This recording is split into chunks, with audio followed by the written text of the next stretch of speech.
L'activité de la médecine libérale en Martinique représente un vrai poids économique, un poids méconnu pour beaucoup, sous-estimé pour d'autres, mais qui contribue de manière significative en termes d'emplois directs et indirects à l'activité économique de la Martinique. L'Union régionale des médecins a commandité cette étude et nous avons fait un retour de cette étude avec une présentation avec le monde économique, le monde politique, pour que chacun sache l'impact et le poids économique de la médecine libérale dans notre territoire de la Martinique.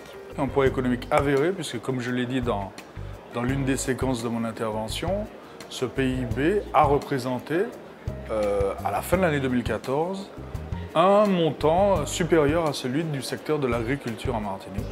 Il faut tout faire pour que non seulement ça continue, mais renforcer, parce que nous voyons bien que nous avons une démographie médicale, comme on dit, qui est plus faible en Martinique que la moyenne nationale, donc il y a besoin d'avoir davantage de médecins, et généralistes ou spécialistes. L'objectif de notre intervention, c'est bien évidemment de pouvoir accueillir plus de médecins libéraux. Moi, je représente plutôt les spécialistes. Donc là, la démographie est vraiment, on peut dire, catastrophique. Nous avons un déficit démographique de moins 20% chez les omnipraticiens, chez les généralistes, et de moins 34% par rapport à la densité médicale, par rapport à l'Hexagone. Dans 10 ans, il n'y aura plus de médecins. Donc il faut rendre attractif pour attirer des jeunes médecins. Il y a besoin d'avoir davantage de médecins, et généralistes ou spécialistes. Et ça veut dire également qu'il faut que nous ayons, disons, les meilleurs.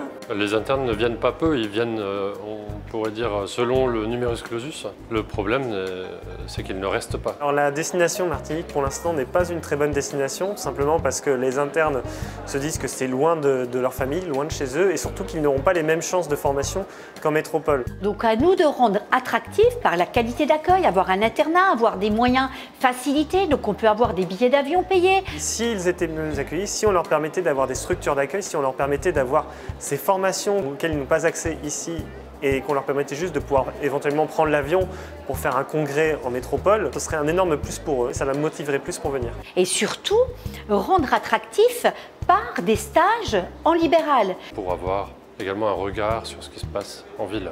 Alors la Martinique, franchement, c'est encore une fois, c'est un diamant brut. Pour un interne, c'est vraiment top. Il a un personnel maintenant jeune au niveau des chefs qui se renouvelle, qui est volontaire, qui est au fait de ce qui se passe, qui est au fait des dernières publications. Et puis avec les échanges à l'international qui vont de plus en plus se développer, la Martinique aura accès à l'Amérique. Mais il y a surtout, sur le plan médical, des opportunités parce que nous avons un contexte, des pathologies, un rayonnement dans la Caraïbe, des possibilités de coopération.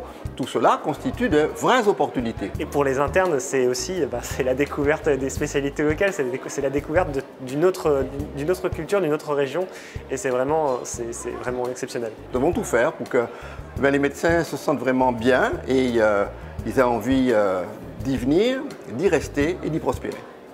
Donc pour ça, il y a des mesures qui ont été évoquées par la salle, des incitations fiscales, des incitations d'exonération d'octroi de mer pour apporter du matériel, pour combler le déficit en spécialistes. On veut que les coûts des actes chirurgicaux soient indexés sur la vie chère. Rendre la Martinique comme un pôle d'attractivité, puisque les compétences sont là, il faut les valoriser.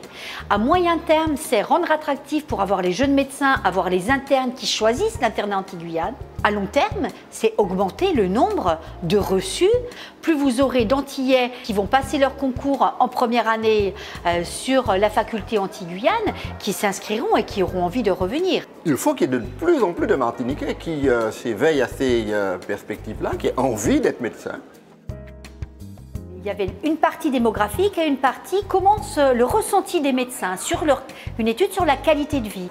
Alors 80% des médecins qui ont répondu à l'enquête qui se disent heureux, c'est extrêmement réconfortant et porteur d'espérance. Très surpris et content que les médecins soient heureux en Martinique et ça incitera probablement d'autres à venir s'installer. Mais nous, l'objectif in fine, c'est quand même de pouvoir répondre aux déficits de médecins et pouvoir assurer aux patients des consultations dans des délais normaux. Et je pense qu'ensemble, nous devons travailler pour proposer des pistes d'amélioration qui seront remontées au plus haut niveau des institutionnels et au niveau ministériel, je l'espère.